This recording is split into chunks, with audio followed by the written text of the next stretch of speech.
नमस्ते, मेरा नाम टी लक्ष्मी नारायण। मैं हिंदी छात्राध्यापकों के लिए शिक्षा मनोविज्ञान पढ़ाता हूँ।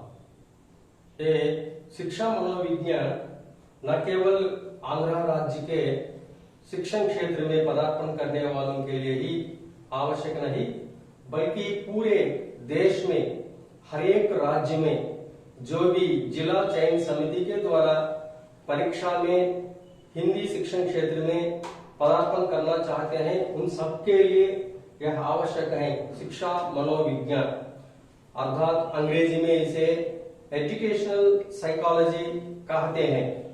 पहले एजुकेशन साइकोलॉजी के बारे में बताने से पहले ये एजुकेशन किसे कहते हैं और ये मनोविज्ञान अर्थात साइकोलॉजी किसे कहते हैं, फिर एजुकेशन साइकोलॉजी अर्थात शिक्षा मनोविज्ञान किसे कहते हैं।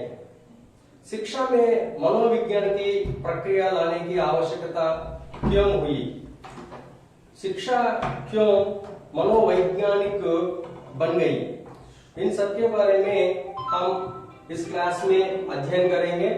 आप सब जानते हैं कि पहले शिक्षा साधारण रूप से हम कह सकते हैं कि विद्यालयों में कक्षा के अंतर्गत पाठ्य पुस्तक में जो भी विषय वस्तु होता है उसको पढ़ाया जाता है, उसे ही शिक्षा कहते हैं। अर्थात शिक्षण के अंतर्गत जो विषय वस्तु होता है उसे शिक्षा कह सकते हैं। अर्थात पाठ्य पुस्तक को ही शिक्षा कहते हैं। पाठ्य पुस्तक में जो भी अंश होते हैं उन अंशों को पूर्ण अध्ययन करना, उन अंशों के बारे में पढ़ाना और उसके अंतर्गत आने वाले सामान्य उद्देश्य, भावात्मक उद्देश्य और कौशलात्मक उद्देश्य, उन सबको पढ़ाना शिक्षा कहा जाता है। शिक्षा का उद्देश्य क्या होता है? शिक्षा का उद्देश्य एक बालक को नागरिक के रूप में बनाना होता है, अर्थात एक छात्र को विद्यालय के अनुकूल या समाज के अनुकूल या देश के या राष्ट्र के अनुकूल बनाना होता है। क्योंकि छात्र विद्यालय में भर्ती होने से पहले उसको केवल बालक कहते हैं। जब बालक विद्यालय में प्रवेश करता है तब से वह छात्र कहलाता है, क्योंकि छात्र के लिए एक विशिष्टता होती है। छात्र में अनुशासन के गुण होते हैं और छात्र में अनेक मुख्य सदाचार होते हैं और छात्र एक प्रकार से सामाजिक अनुकूल व्यक्ति बन जाता है, अर्थात नागरिक बन जाता है। शिक्षा उसे कहते हैं। शिक्षा यह शब्द संस्कृत से आया है। संस्कृत में सीख शब्द से एजुकेशन अर्थात शिक्षा शब्द निकल चुका है और शाब्दिक दृष्टि से देखने पर सीख का अर्थ होता है जानना। इसे ही अधिगम कहते हैं या सीखना भी कहते हैं। मनोवैज्ञानिक दृष्टि से देखने पर अधिगम को ही कहते हैं। अधिगम सीखना का ही पर्यायवाची शब्द होता है। और उसी प्रकार अंग्रेजी में शिक्षा को एजुकेशन कहते हैं और यह एजुकेशन अंग्रेजी शब्द जो है वह लैटिन भाषा के एडुकेयर या एडुसियर शब्द से निकला है, जिसका अर्थ होता है नेतृत्व देना, बाहर लाना। नेतृत्व देना का मतलब समूह में नेतृत्व देना। सभी छात्रों अपने सहपाठियों या अपने सह विद्यार्थियों या अपने चारों ओर रहने वाले व्यक्तियों में नेतृत्व करने की क्षमता का विकास करना ही शिक्षा का उद्देश्य माना जाता है, एजुकेट शब्द की दृष्टि से देखने पर। और उसी प्रकार एडुसियर इसका अर्थ होता है बाहर लाना। बाहर लाने का मतलब यह होता है कि अंतर्गत छिपी हुई अनेक क्षमताओं को बाहर लाना है। अर्थात जन्मतः बालक में अनेक प्रकार की विशेषताएं होती हैं। जन्मतः बालक में अनेक प्रकार की क्षमताएं होती हैं, अनेक प्रकार की कुशलताएं होती हैं और जिसको शिक्षा की प्रक्रिया के द्वारा बाहर लाया जाता है। अर्थात बालक में जन्मतः जो भी अच्छे गुण होते हैं और उसी प्रकार ग्रहण करने की योग्यता होती है और सीखने की योग्यता होती है और दूसरों के सामने अपने विचारों को प्रकट करने की योग्यता होती है, और उसी प्रकार पठन की योग्यता होती है, लेखन की योग्यता होती है, और उसी प्रकार अनेक प्रकार की कुशलताएं और खेलों में प्रतिभा दिखाने की योग्यता होती है, और अन्य विषयों में जन्मतः बालक में कुछ योग्यताएं होती हैं। उन योग्यताओं को ग्रहण करके उनको बाहर लाना और उनका विकास करना शिक्षा का उद्देश्य माना जाता है। इस दृष्टि से एडुसिएट शब्द का अर्थ बाहर लाना माना जाता है। इस प्रकार शिक्षा सैद्धांतिक होती है। शिक्षा बालक को छात्र के रूप में समाज के अनुकूल बनाने की प्रक्रिया मानी जाती है। शिक्षा अनेक विषयों को बालक के सामने प्रस्तुत करता है। शिक्षा अनेक प्रकार के नियमों को, अनेक प्रकार के सूत्रों को और उसी प्रकार अच्छे गुणों के बारे में जानकारी छात्र को देता है। छात्र उन सबको ग्रहण करके एक अच्छे नागरिक के रूप में अवतरित होता है। ये शिक्षा के बारे में समझता हूं कि आप शिक्षा के बारे में समझ गए होंगे। और अब आता है मनोविज्ञान। ये मनोविज्ञान क्या है? मनोविज्ञान किसे कहते हैं? मनोविज्ञान उस शब्द में ही उसका अर्थ है मन का विज्ञान है। मन का विज्ञान यहाँ पर कुछ दार्शनिकों ने मन को आत्मा के रूप में लिया है, और कुछ दार्शनिकों ने मन शब्द को मस्तिष्क के रूप में लिया है, और कुछ दार्शनिकों ने मन शब्द को चेतना के अर्थ के रूप में भी स्वीकार किया है। मनोविज्ञान प्राचीन काल में यह एक विज्ञान ही नहीं था। मनोविज्ञान केवल दार्शनिक शास्त्र का एक अंग था। दार्शनिकों ने मनोविज्ञान के बारे में बताया, और इसके संबंध में रेबर्न नामक मनोवैज्ञानिक ने कहा कि मनोविज्ञान अंश दार्शनिक शास्त्र के अंग के रूप में या दार्शनिक शास्त्र की एक शाखा के रूप में पढ़ाया जाता था। प्रारंभ में मनोविज्ञान के अंतर्गत दार्शनिक शास्त्र के एक भाग के रूप में मनोविज्ञान के अंतर्गत आत्मा के रूप में अध्ययन किया जाता था। आखिर ये आत्मा क्या है? आत्मा का स्वरूप कैसा होता है? और आत्मा की प्रक्रिया क्या होती है? और इस आत्मा के अंतर्गत होने वाली प्रक्रियाएं क्या क्या होती हैं? इन सब के बारे में चाहे कुछ प्राचीन काल के दार्शनिकों ने कुछ सीमा तक बताया। उदाहरण के लिए ये सुकरात, सोक्रेटिस को लेते हैं। सोक्रेटिस ने कहा कि आत्मा के बारे में आत्मा के अंतर्गत ज्ञान निहित होता है। आत्मा के अंतर्गत ज्ञान निगूढ़ रूप में होता है, और कुछ वैज्ञानिक विधियों के द्वारा और शिक्षा की प्रक्रियाओं के द्वारा आत्मा के अंतर्गत निहित ज्ञान को चेतना की अवस्था में लाया जाता है। इस प्रकार सुकरात ने या सोक्रेटिस ने कहा है, और सोक्रेटिस प्रमुख दार्शनिक माने जाते थे, और उन्होंने अपने विचारों को मनोविज्ञान संबंधी प्रकट किया था, और वही विचार आगामी अनेक दार्शनिकों के लिए मार्गदर्शक बना। और उनके बाद सुकरात के बाद उनके शिष्य प्लेटो ने भी मनोविज्ञान के बारे में कुछ सीमा तक उन्होंने कार्य किया।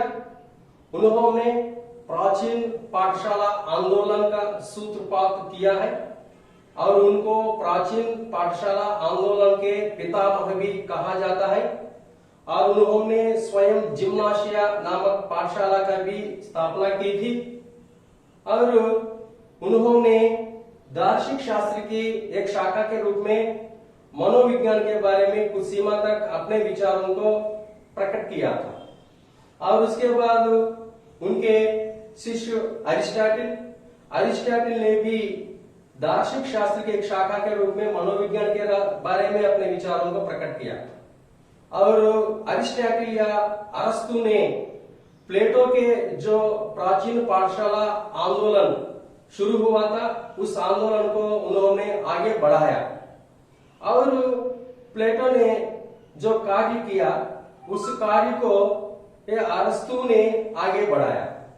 और अरस्तु ने आत्मा को दो प्रकार से विभाजित किया।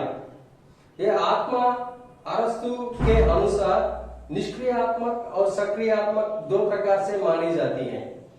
और अरस्तु ने कहा कि एक बालक का मस्तिष्क अर्थात शिशु का मस्तिष्क, जन्मतः शिशु का मस्तिष्क एक कोरा कागज के समान होता है, अर्थात श्यामपट्ट जैसा होता है, उसे ही टैबुला भी कहते हैं। और उसमें जो भी हम लिख सकते हैं, जो भी हम लिखना चाहते हैं उसे लिख सकते हैं। और उन्होंने डी अनिमा, पर्वतलोनिया, एथिक्स, पॉलिटिक्स आदि ग्रंथों की भी उन्होंने रचना की थी। इस प्रकार दार्शनिक शास्त्र के अंतर्गत मनोविज्ञान के बारे में ये सुकरात, प्लेटो, अरिस्टोटल और सेंट अगस्टिस आदि दार्शनिकों ने कुछ सीमा तक मनोविज्ञान के बारे में उन्होंने अपने विचारों को प्रकट किया था, लेकिन वह सर्वमान्य न बन सका। ये आत्मा के बारे में सुकरात, प्लेटो, अरस्तु आदि ने अपने विचारों को प्रकट करने पर भी अंत में आत्मा के बारे में, आत्मा के स्वरूप के बारे में और आत्मा के अंतर्गत होने वाले प्रक्रियाओं के बारे में वैज्ञानिक ढंग से अपने विचारों को नहीं प्रकट कर सके। और उसी प्रकार आत्मा के संबंध में कई दार्शनिकों में एक मत नहीं था। इस कारण मनोविज्ञान आत्मा के विज्ञान के रूप में अस्वीकार किया गया था। और उसके बाद धीरे धीरे कालांतर में दार्शनिक शास्त्र के एक शाखा के रूप में मनोविज्ञान केवल मस्तिष्क का अध्ययन करने वाला विज्ञान कहा गया। इटली देश के प्रमुख दार्शनिक पोम्पोनाजी ने मस्तिष्क के अध्ययन करने वाले विज्ञान के रूप में मनोविज्ञान को उन्होंने स्वीकार किया था। और मस्तिष्क के द्वारा जो भी कार्य किए जाते हैं उन सबका अध्ययन करने वाले विज्ञान के रूप में मनोविज्ञान को उन्होंने स्वीकार किया था। लेकिन इस मस्तिष्क के बारे में भी अनेक दार्शनिकों में उस समय में एक मत स्थापित नहीं हुआ था। और ये मस्तिष्क के रूप के संबंध में एक मत नहीं था। और निश्चित रूप से और निश्चित विचारधाराएं ना होने के कारण फिर मनोविज्ञान दार्शनिक शास्त्र के एक शाखा के रूप में मस्तिष्क का अध्ययन करने वाले विज्ञान के रूप में भी स्वीकार नहीं किया गया था। पहले आत्मा के रूप में और उसके बाद में मस्तिष्क के रूप में मनोविज्ञान ने अपने अस्तित्व को खो बैठा, अर्थात मनोविज्ञान को आत्मा के विज्ञान के रूप में और मस्तिष्क के विज्ञान के रूप में अस्वीकार किया गया था, क्योंकि आत्मा के स्वरूप के बारे में और आत्मा की प्रक्रिया के बारे में दार्शनिकों में एक मत स्थापित नहीं हुआ था। और उसी प्रकार मस्तिष्क के रूप के संबंध में भी एक मत स्थापित नहीं हुआ था। और कालांतर में मनोविज्ञान चेतना के विज्ञान के रूप में स्वीकार किया गया। दार्शनिक शास्त्र के अंतर्गत होते हुए भी मनोविज्ञान अंश में चेतना का अध्ययन किया जाता है। इस प्रकार कुछ मनोवैज्ञानिकों ने, उनके साथ साथ कुछ दार्शनिकों ने स्वीकार किया था। अर्थात तो ये चेतना क्या है? चेतना के संबंध में हम स्थूल रूप में कह सकते हैं कि एक व्यक्ति विचार विमर्श करके, तर्क करके, सोच बूझ करके कार्य करता है तो वे सभी कार्य चेतना संबंधी कार्य माने जाते हैं। अगर व्यक्ति बिना सोचे समझे, बिना विचार तर्क किए, बिना विमर्श किए, अर्थात मस्तिष्क का प्रयोग किए बिना, मस्तिष्क का कोई भाग लिए बिना, मस्तिष्क से संबंधित ना होते हुए जो कार्य करता है वे सभी कार्य अचेतना संबंधी कार्य माने जाते हैं। इधर वैज्ञानिकों ने व्यक्ति के द्वारा होने वाले सभी प्रकार के कार्यों को 3 प्रकार से विभाजित किया। चेतना संबंधी कार्य और अचेतना संबंधी क्या, और इन दोनों के बीच में अर्थ चेतना संबंधी कार्य भी होते हैं। चेतना संबंधी, अचेतना संबंधी और अर्थ चेतना संबंधी, इस प्रकार कई मनोवैज्ञानिकों ने और कई वैज्ञानिकों ने और कई दार्शनिकों ने व्यक्ति के द्वारा होने वाले कार्यों को 3 प्रकार से विभाजित किया। इनमें केवल चेतना संबंधी व्यवहार का ही अध्ययन मनोविज्ञान के अंतर्गत होता है, न कि अचेतना संबंधी और अर्थ चेतना संबंधी व्यवहार का अध्ययन होता है। मनोविज्ञान के अंतर्गत केवल चेतना को ही अधिक महत्व दिया जाता है, क्योंकि चेतना में मस्तिष्क का अधिक महत्व होता है और विचारों का और उसी प्रकार सोचने का, विचार विमर्श करने का, विश्लेषण करने का अधिक महत्व होता है। इसलिए चेतना को ही अधिक महत्व दिया गया है। इस प्रकार मनोविज्ञान ने धीरे धीरे प्रारंभ से पहले आत्मा को छोड़ दिया और उसके बाद मस्तिष्क को छोड़ दिया और अंत में मनोविज्ञान ने चेतना को स्वीकार किया। फिर चेतना कार्यों में केवल चेतना को ही स्वीकार किया, अचेतना और अर्थ चेतना दोनों प्रकार के कार्यों को छोड़ दिया और कालांतर में मनोवैज्ञानिकों ने फिर इस चेतना को ही स्थूल रूप में और स्पष्ट रूप में व्यवहार का नाम दिया है। व्यवहार का नाम दिया है। व्यवहार अर्थात मानव व्यवहार का विज्ञान ही मनोविज्ञान कहा जाता है। वाटसन नामक मनोवैज्ञानिक ने कहा कि मनोविज्ञान मानव व्यवहार का निश्चित विज्ञान होता है। उन्होंने व्यवहारवादी सिद्धांत का प्रतिपादन किया था। वे प्रमुख व्यवहारवादी माने जाते हैं।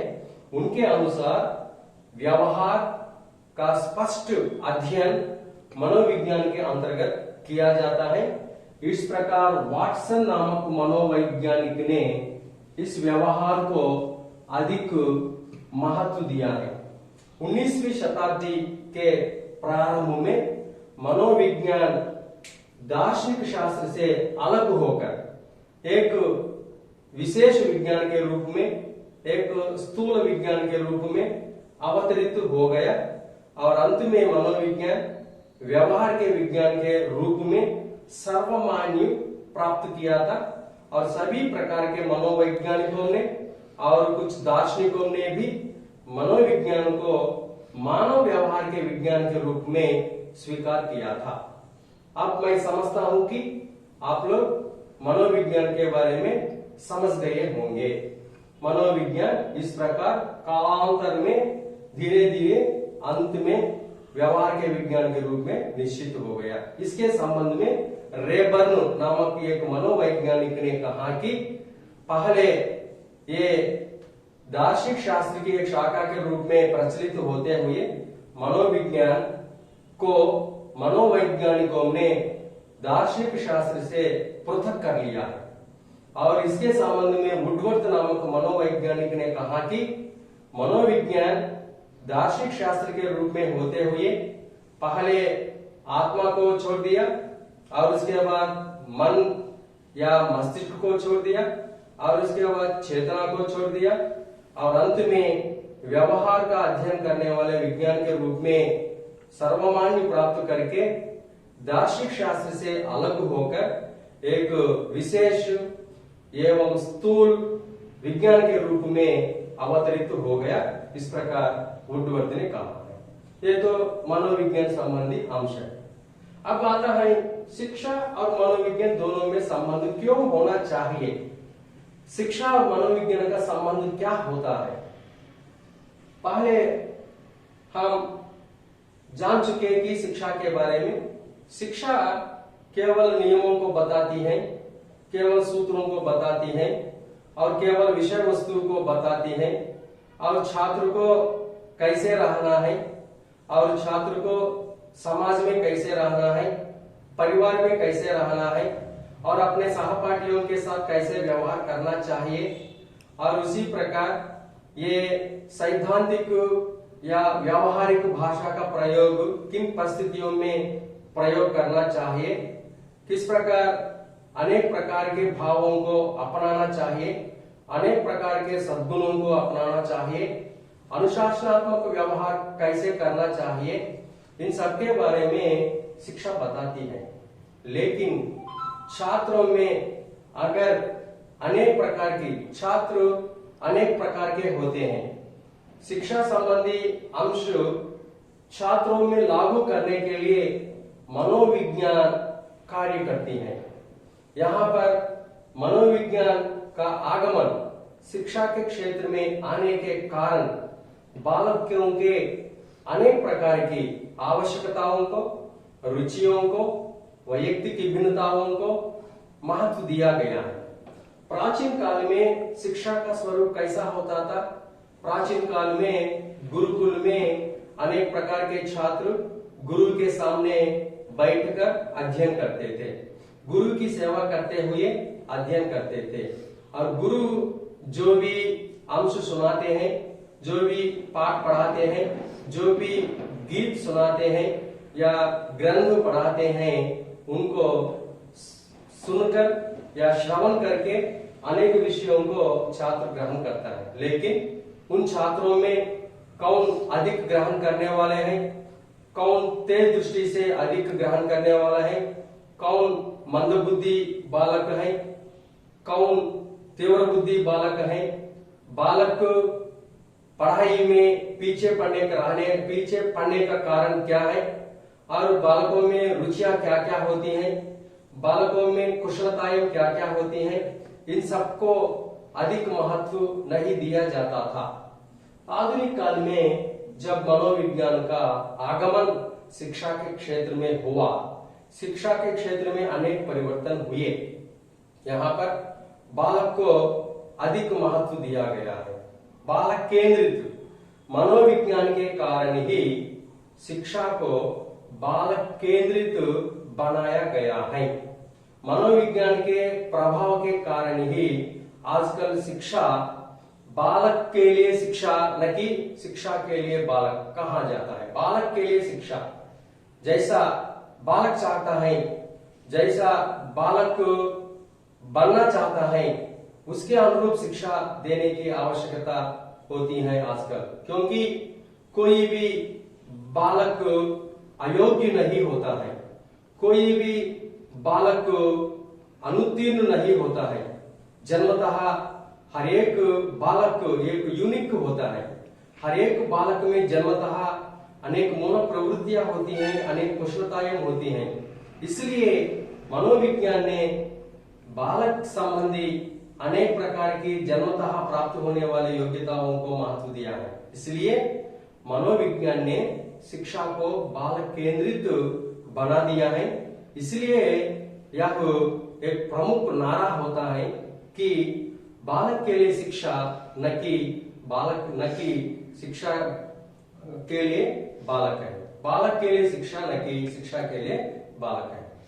और उसी प्रकार मनोविज्ञान के आगमन के कारण ही शिक्षा में बालक की रुचियां कैसी होती हैं, बालक की विभिन्न अवस्थाएं होती हैं। प्राचीन काल में शिक्षा के क्षेत्र में इन अवस्थाओं को कोई महत्व नहीं दिया जाता था। शैशवावस्था, बाल्यावस्था, किशोरावस्था, प्रौढ़ावस्था, वृद्धावस्था, इस प्रकार अवस्थाओं को अधिक महत्व नहीं दिया जाता था। शैशवावस्था, बाल्यावस्था के बालकों को एक समान शिक्षा दी जाती थी, लेकिन मनोविज्ञान के प्रभाव के कारण शिक्षा के क्षेत्र में यह परिवर्तन आया कि अवस्थाओं के अनुसार छात्रों में रुचियां बदलती रहती हैं। शैशव अवस्था में बालक में अकेले खेलने की प्रवृत्ति पाई जाती है, तो बाल्यावस्था में आते आते बालक को अकेले खेलने की प्रवृत्ति के साथ साथ अपने सहपाठियों के साथ खेलने की प्रवृत्ति उसमें दिखाई देती है। इसको मनोविज्ञान अधिक महत्व देता है। इस प्रकार बालक की विभिन्न अवस्थाओं को दृष्टि में रखकर शिक्षण देने पर मनोविज्ञान ने अधिक बल दिया। इसलिए शिक्षा के क्षेत्र में मनोविज्ञान का ज्ञान एक शिक्षक के लिए महत्वपूर्ण या अनिवार्य आवश्यक होता है।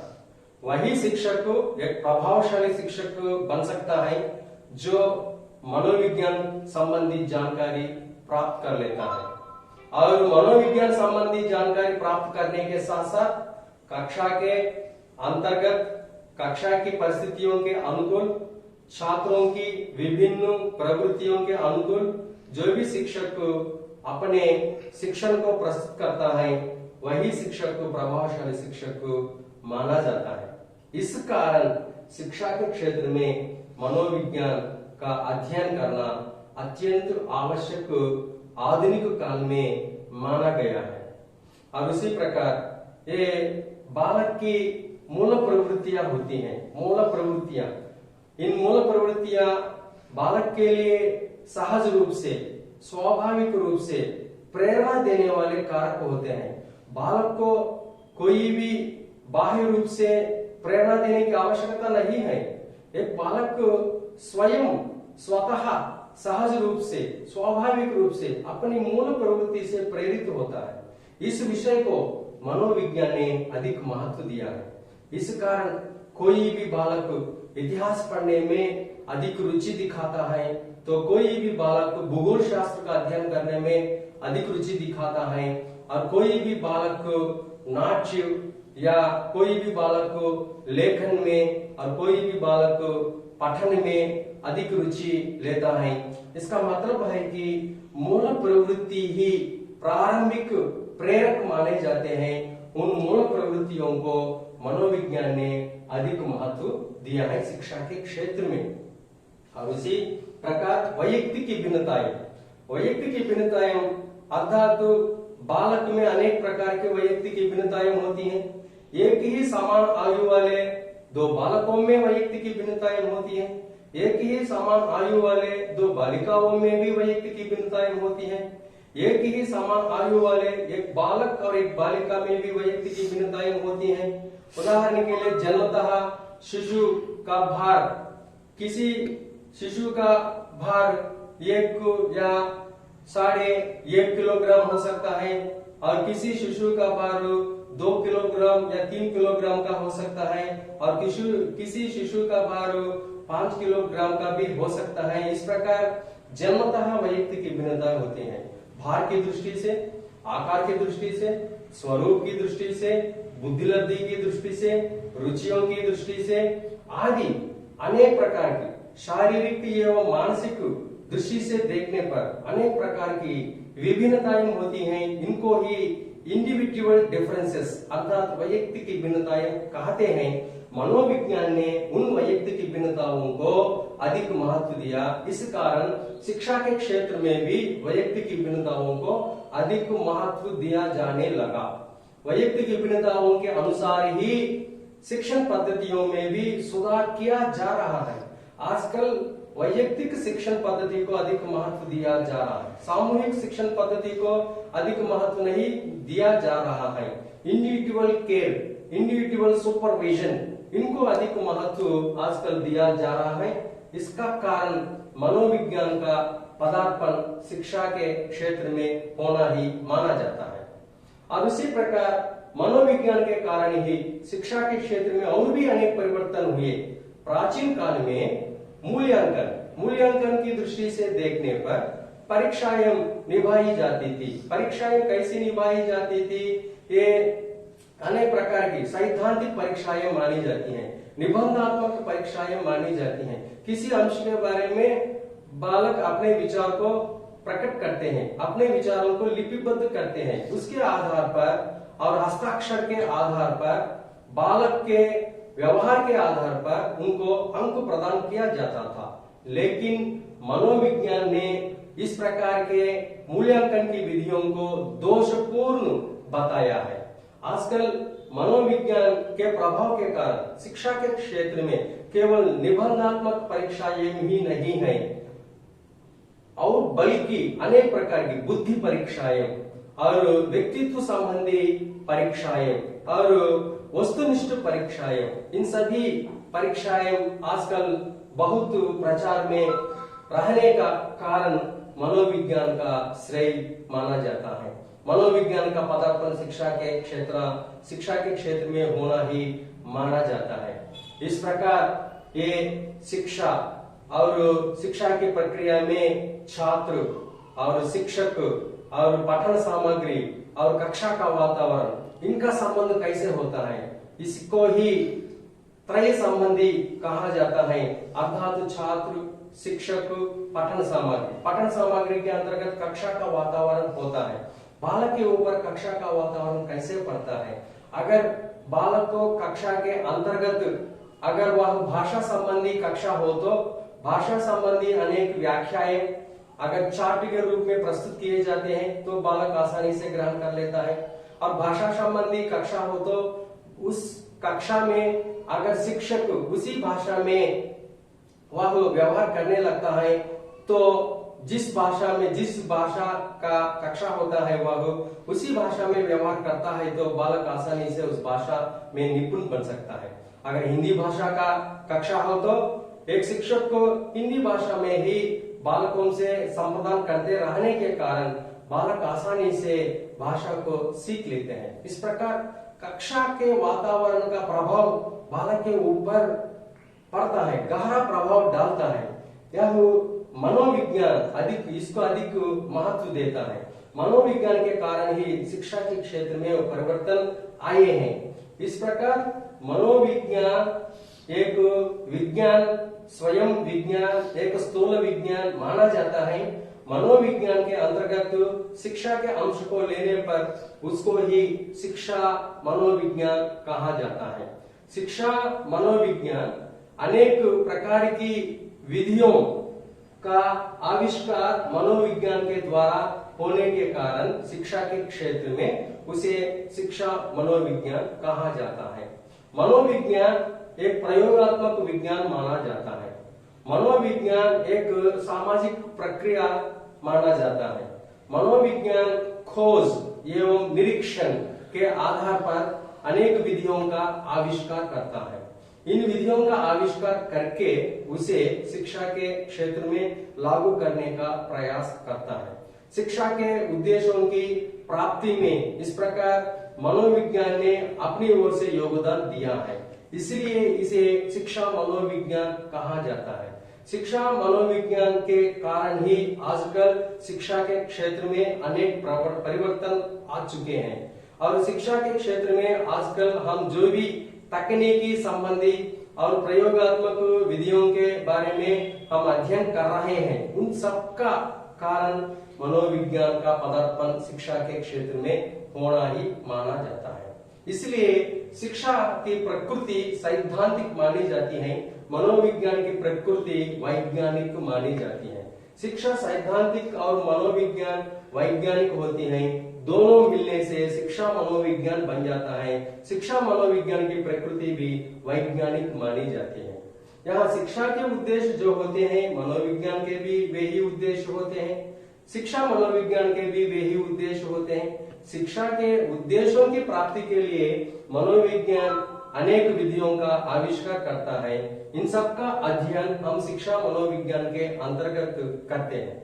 इस प्रकार शिक्षा और मनोविज्ञान दोनों के बीच में संबंध जो है उसका अध्ययन हम कर चुके और उसके बाद शिक्षा मनोविज्ञान दोनों मिलकर शिक्षा मनोविज्ञान कैसे बना है, शिक्षा मनोविज्ञान के अंतर्गत आने पर किस प्रकार अनेक बालक के विभिन्न अवस्थाओं को अधिक महत्व दिया गया है और किस प्रकार शिक्षा मनोविज्ञान ने शिक्षा को बालक केंद्रित बना दिया है और इसी प्रकार बालक के लिए शिक्षा लगी, बालक न कि शिक्षा के लिए बालक कहाँ गया है, और उसी प्रकार मूल प्रवृत्तियों के बारे में, वैयक्तिक विभिन्नताओं के बारे में, और शिक्षण विधियों के बारे में, और मूल्यांकन के बारे में, और शिक्षक, छात्र, कक्षा वातावरण, इन तीनों के संबंध के बारे में, इन सब का अध्ययन हम शिक्षा एवं मनोविज्ञान के अंतर्गत करते हैं। और इसके अंतर्गत ही हम आगामी अध्यायों में शिक्षा मनोविज्ञान के अंतर्गत अवस्थाओं के बारे में अध्ययन करते हैं, और अभिवृद्धि के बारे में अध्ययन करते हैं, और विकास के बारे में अध्ययन करते हैं, और अधिगम के बारे में अध्ययन करते हैं। इस प्रकार अनेक प्रकार के अंश होते हैं। उन सबका अध्ययन हम शिक्षा मनोविज्ञान के अंतर्गत आगामी अध्यायों में करते हैं। धन्यवाद।